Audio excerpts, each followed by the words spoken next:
Weather Service in Eureka has issued a severe thunderstorm warning for Western Trinity County in northwestern California, Central Del Norte County in northwestern California, Northern Humboldt County in northwestern California, until 2:45 p.m. PDT or 3:45 p.m. MDT. At 1:43 p.m. PDT or 2:43 p.m. MDT. National Weather Service Doppler radar indicated a severe thunderstorm capable of producing dangerous and extremely large destructive hail up to grapefruit size and hurricane force winds over 100 miles per hour. This storm was located 14 miles southwest of Hay Fork, or 49 miles southeast of Eureka, and moving northwest at 45 miles per hour. Locations impacted include Arcata, Bayside, McKinleyville, Crescent City, Myrtle Town, Birch Ocean View, Willow Creek, and Blue Lake.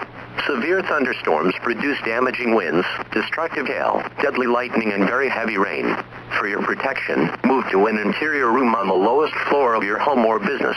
Wait until at least 30 minutes after the storm ends to resume outdoor activities.